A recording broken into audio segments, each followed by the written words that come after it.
Hello বন্ধুরা, আমি আবারও আপনার কাছে নিয়ে এলাম গহনা 179 পর্ব দেখতে থাকুন। চ্যানেলটি সাবস্ক্রাইব করুন। সবার আগে ভিডিও পাওয়ার জন্য শুরু করা যাক। চাঁদের আলো পাতলা করে ঘরের ভেতর ঢুকছিল।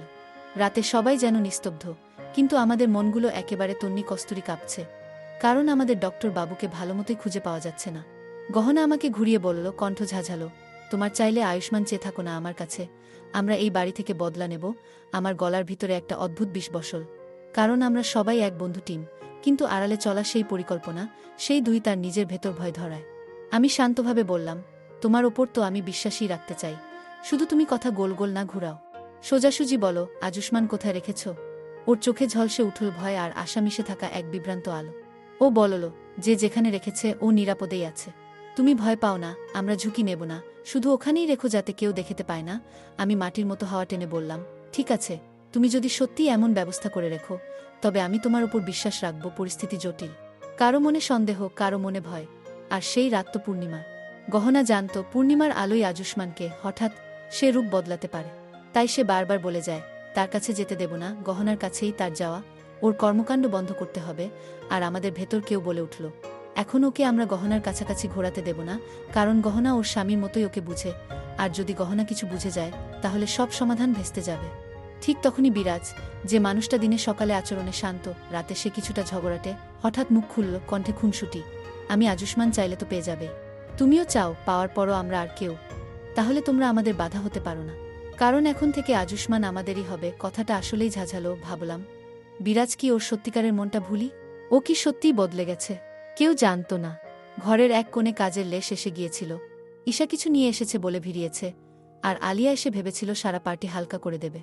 কিন্তু পার্টির মাঝে নীরবতা বারবার টুকরো টুকরো হয়ে ভেঙে যেত কথাবার্তায়, কারণ সবাই জানে আমাদের হাতে এখন একটা বড় প্রশ্ন আছে। যে লোকটা এখানে দাঁড়িয়ে আছে, সে কি আসল আয়ুষ্মান, নাকি কেহ বেহরুপিয়া? আমরা যদি ভুল করি, তাহলে যে দুর্ভাগ্য হবে তার শেষ নেই। কারণ আগের রাতের আচরণে কিছুই করা একদমই অস্বাভাবিক। ঘরে পুরানো অ্যালবাম বের হয়েছে, চিরতরে চাপা দেয়া পুরনো ফটোগুলো ঘেটে আমরা দেখলাম। কেউ কেউ কাছে এসে বলল, দেখো, এখানে একটা মুখ আছে, কি জানি, হয়তো কারো বন্ধু, হয়তো পুরনো কোনো ছবি। এভাবেই সন্দেহের জাল আরও ঘন হল। আর সেই সঙ্গে তীব্রভাবে আমাদের মনে আসে ডিএনএ টেস্ট। ডক্টর বাবু একদিন বলেছিলেন, চুল যদি পেয়ে যায়, ডিএনএ টেস্টে সব সত্যি বেরিয়ে আসে। আমাদের কাছে তখন আর কোনো পথ ছিল না, চুল লাগবেই। সেই চুলই আমাদের বলে দেবে আসল কিনা, বা কেবল অর্জিত মতিশয় ছদ্মবেশী কি।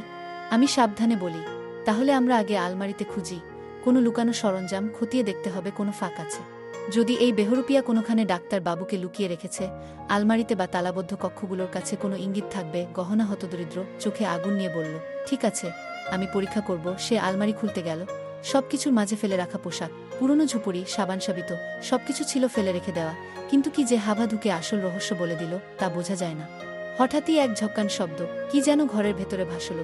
আমি শুনলাম নিচে কাউকে ব্লেড চেপে ধরা, আর কেউ চিৎকার করে বলল, তুমি কি দেখছ? কোথাও তুমি আয়ুষ্মান লুকিয়ে রেখেছ?